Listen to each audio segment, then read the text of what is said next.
महाराज परीक्षित का जन्म। अपने माता के गर्भ में परीक्षित महाराज अश्वत्थामा के ब्रह्मास्त्र के तेज से पीड़ित हो रहे थे। तभी अचानक उन्होंने भगवान को देखा कि उनकी रक्षा हेतु वहां प्रकट हुए थे। भगवान के आकार अंगूठे के समान था और उनकी 4 भुजाएं थीं। वे श्याम वर्ग के थे और उन्होंने दिव्यमान पीत वस्त्र धारण किए हुए थे। सुनहरे मुकुट और कुंडलों से युक्त भगवान अपनी गदा से निरंतर घुमाते हुए अश्वत्थामा के द्वारा छोड़े गए ब्रह्मास्त्र को तेज को उस प्रकार नष्ट कर रहे थे जिस प्रकार सूर्य उदित होने के प्रातःकालीन कोहरे को नष्ट करता है।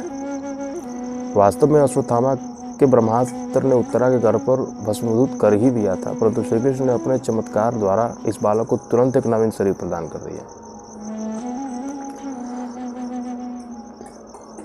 आश्चर्यचकित होकर वह बालक यह सब देख ही रहा था कि भगवान अचानक वहां से अंतर्ध्यान हो गया। तत्पश्चात उस समय जब आकाश में समस्त नक्षत्र अत्यंत शुभ अवस्था में स्थित थे, पांडु के प्रपौत्र परीक्षित ने जन्म लिया। महाराज युधिष्ठिर ने अत्यंत हर्षोल्लास के साथ बालक का जात कर्म संस्कार किया, जिस दौरान कृपाचार्य एवं ऋषि धौम्य के निर्देशन में विद्वान ब्राह्मणों वैदिक मंत्रों का उच्चारण कर रहे थे। अनुष्ठान की समाप्ति पर महाराज युधिष्ठिर ने ब्राह्मणों को प्रचुर मात्रा में सोना, भूमि, गांव, धान्य एवं पशु संपदा दान में दी। उनसे प्रसन्न होकर ब्राह्मणों ने राजा को बताया, हे राजन, यह बालक भगवान हरि का परम भक्त तथा कुरुवंश का अंतिम राजा है, इसलिए भगवान विष्णु ने इसकी रक्षा की है। फलस्वरूप यह विष्णु रात और परीक्षित के नाम से जाना जाएगा। महाराज युधिष्ठिर ने जिज्ञासा करते हुए कहा, क्या यह बालक हमारे वंश में अब तक हुए महान राज ऋषियों के ही समान होगा? आश्वासन देते हुए ब्राह्मणों ने कहा कि यह बालक महाराज इक्ष्वाकु के समान अपनी प्रजा का पालन करेगा, भगवान राम के समान अपने वचनों को पूरा करेगा और उसी नरेश महाराज शिबी के समान उदार हृदय से दान करने वाला तथा शरणागत वत्सल होगा। यह अर्जुन के समान महान धनुर्धर बनेगा और सिंह के समान बलशाली होगा।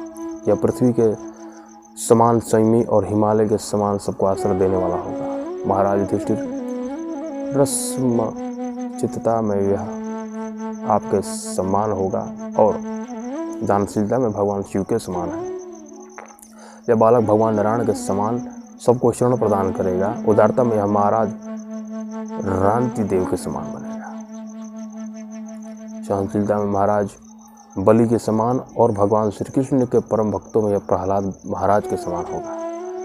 तक्षक के हाथों में मिट्टी को भेजवाने सुनकर यह बालक गंगा तट पर सुखदेव गोस्वामी में आत्म तत्व की जिज्ञासा करेगा और तत्पश्चात परम पद अभय पद को प्राप्त होगा।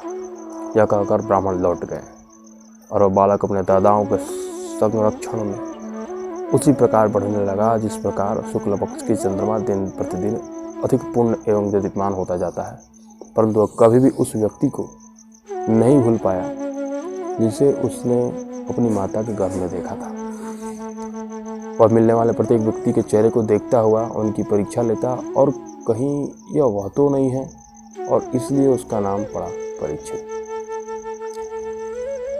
बचपन से ही परीक्षित महाराज महाभागवत थे और खेल खेल में ही उन्होंने अपनी पारिवारिक इष्ट देव भगवान श्री कृष्ण के विग्रहों की पूजा किया करते थे।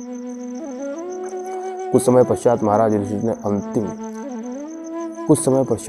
युधिष्ठिर ने एक अश्वमेध यज्ञ करने का विचार किया, जिससे वे कुरुक्षेत्र युद्ध भूमि में करोड़ों लोगों की हत्या करने के लगे पाप एवं स्वयं को मुक्त कर सके।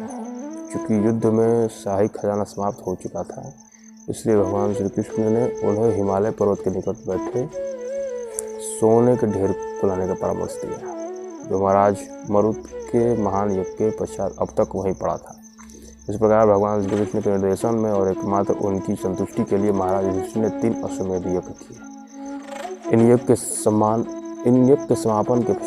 समापन के पश्चात भगवान श्री कृष्ण ने कुछ महीनों तक हस्तिनापुर में ही रहे और तत्पश्चात द्वारिका के लिए प्रस्थान किया, जिसका पिछला अध्याय में वर्णन किया जा चुका है।